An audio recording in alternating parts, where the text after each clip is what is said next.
when we come together to cook together. It's a way we communicate our love. And we all agree, key ingredient is gossip.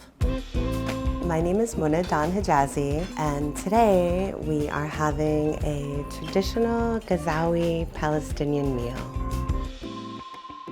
One of the 3 simple dishes we're making today is a cornerstone across the Middle East and around the Mediterranean. In Arabic, it's called Shorbat Adas, or red lentil soup. The reason that I almost always serve Shorbat Adas, it's the one dish that I can guarantee you people in Gaza can eat with us today. The ingredients that I use are only water, red lentils, salt, garlic powder, onion powder, and cumin, all pantry, aka ration goods. We have actually done the hardest part of the entire recipe, which is wait for a large pot of water to boil. Now that it's boiled, we are ready to put in lentils, cumin, and garlic powder. I can't find my onion powder, which is fine.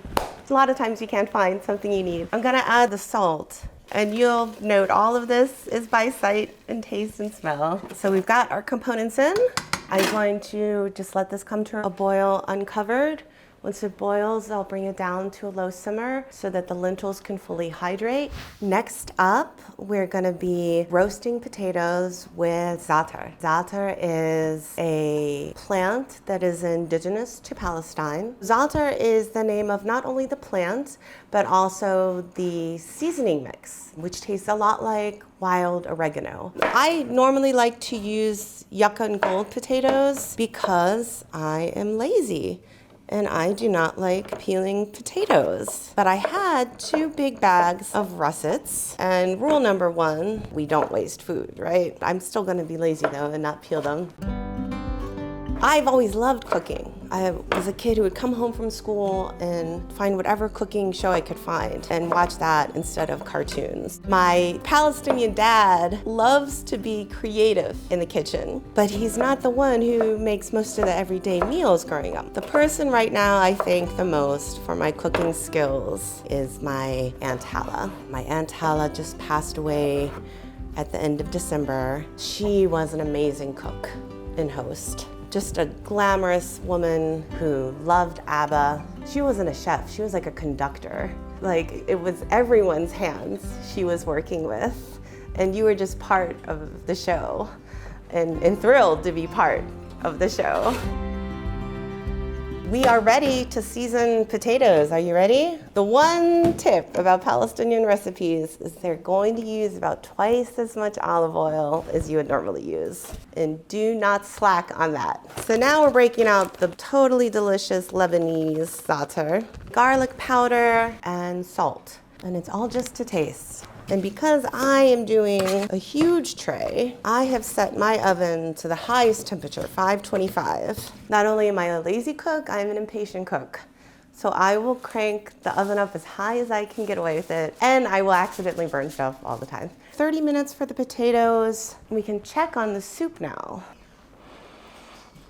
Oh, too much salt. So I'm gonna add water and lentils.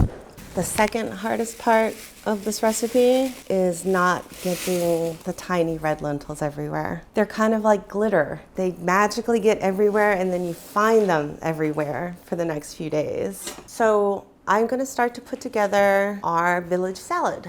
This is a salad that you will see with almost every meal. It's always gonna have tomatoes, it's always gonna have onion, we're gonna use some beautiful Persian cucumbers, always some jalapeno too. The traditional dice for this salad would be a very small dice. Again, because I am lazy and because I am impatient, I am going for bite-sized pieces. And then the classic way your teta, your Palestinian teta, is gonna show you how to dice a tomato. You hold it in your hand with a serrated knife and you make the smallest slices you can make, this way and then this way, and then you slice it into the bowl like this. That is what the weapons grade hands of your grandmother can do. I, like any other sane and food safety cautious person, am going to tell you, do not hold the tomato in the palm of your hand and slice directly towards you in every single stroke. Leave that to the Palestinian grandmothers. Now, not Tata style, we're gonna take care of all these tomatoes.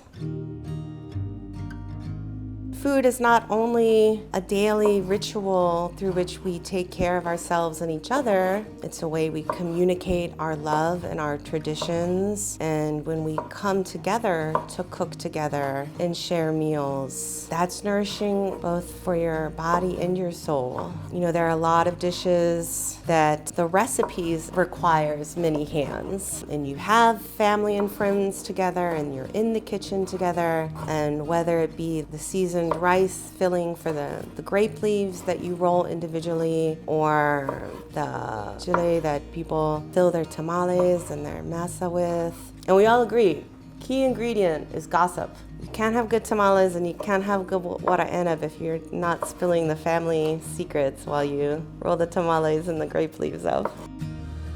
Let's check on the potatoes. So you can see they're really bathing in the oil. I'm just gonna turn it down to 475. We're gonna cook them uncovered for about an hour. Now we are gonna do the onion, the dill, fresh parsley into the bowl. Now I'm gonna make the dressing. Half of a head or a head of garlic. Start with the bottom half of the jalapeno. A little bit of salt and lemon juice.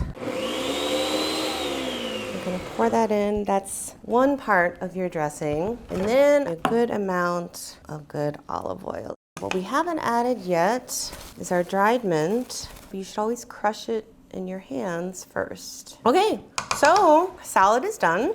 Now I've pulled the potatoes out of the oven. I always finish with some fresh Za'atar on top. You are gonna get the first big scoop. And then we have our beautiful salad over here.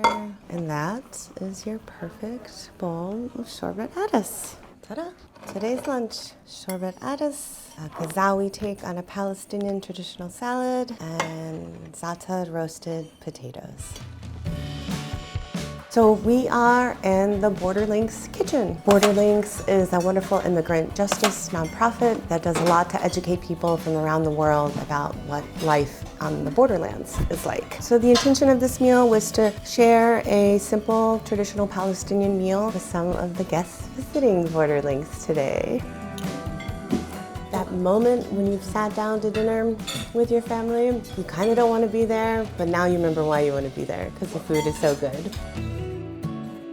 I could eat this all day.